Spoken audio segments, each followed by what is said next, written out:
We have a SAAB OEM boost control valve that we knew from the last video is defective, so we're going to replace that. Welcome back to Garage Money Pit and the second installment of Do I beat the SAAB or does the SAAB beat me?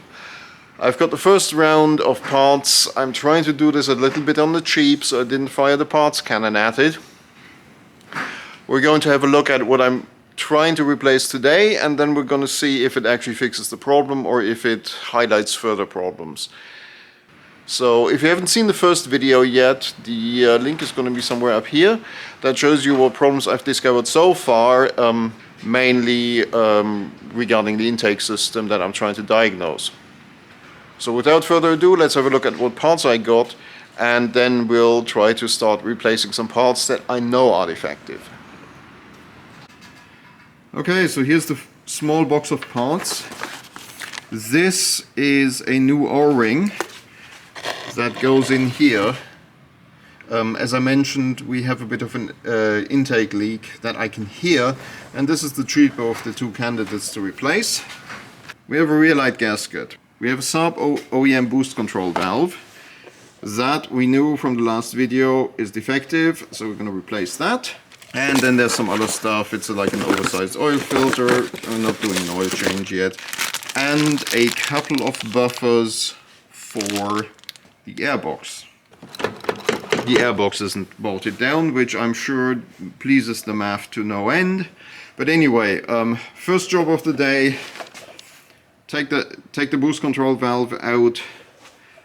Check if there's an O-ring left, because I can move this around quite a lot and it doesn't sound like there's much of the O-ring left. So that's a likely source of the leak. So taking the boost control valve out is actually really simple. It's 3 clips that I need the pliers for to move them off, and then I can just slide the thing out. That's what we need these nice rusty pliers for. Mostly because I'm too lazy to go into my other shop and get the nicer ones, and these work. Okay, 1, 2, and 3.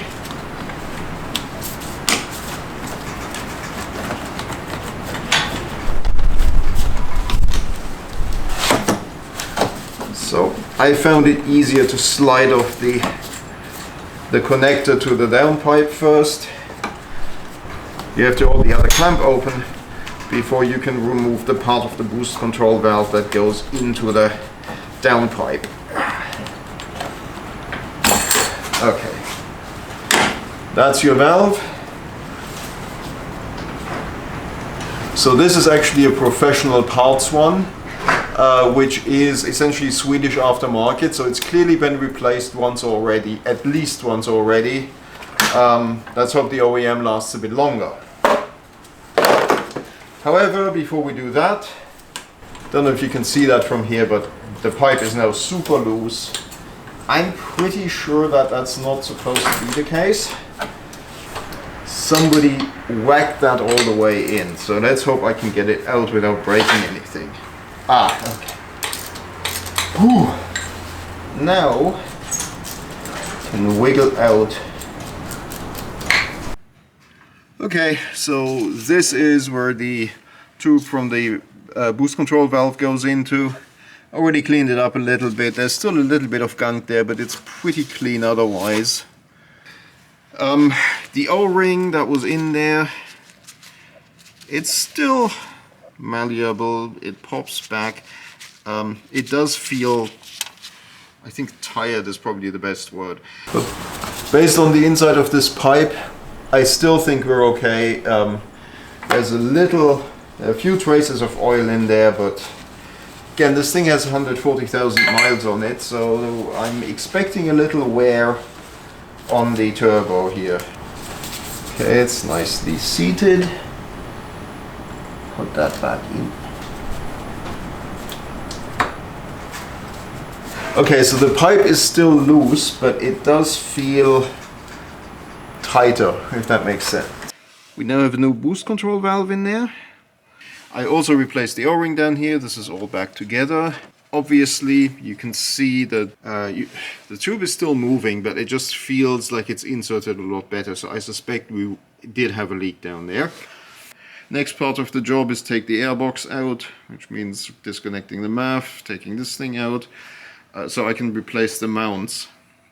Okay, taking the airbox out is mostly fiddly. We start with this intake boot, disconnect the MAF, but for that we already have to lift out the airbox. There are a couple of cables connected to the airbox that I need to take out, and then we can lift the whole thing out. Okay, here you have the airbox with the new bumpers fitted. There are like two on one side. There's the third one.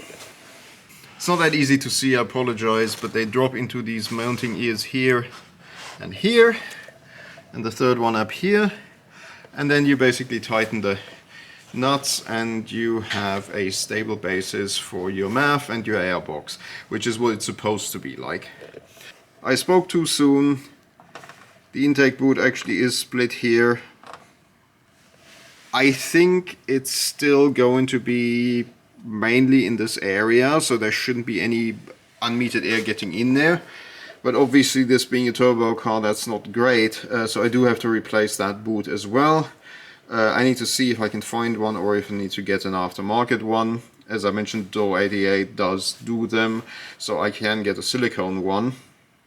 But again, I don't think this is the problem with the unmetered air, so I'm going to put it back on and see if I can still hear the unmetered air. Obviously being careful to slide it as far as I can this way to ensure that you don't get any air getting sucked in there. You can probably hear now that it doesn't seem to have that vacuum sucking sound anymore. So let's hope we made some progress on here. Right, so thanks for watching. That's it for this week with this particular car. I now have to take it out for a spin, see if it's running okay or not, and most importantly, does the check engine light come back, and if so, what the code is. We'll find that out, in a future episode, hopefully a very short future episode. Anyway, it's running much better now. I'll take it out for a spin, probably tomorrow, maybe on Monday, and again, probably have to drive it for 60-70 miles to see if everything's okay or not. Still have to replace the intake boot, as you've seen, but we're making progress. Let's hope it's progress in the right direction. Thanks for watching.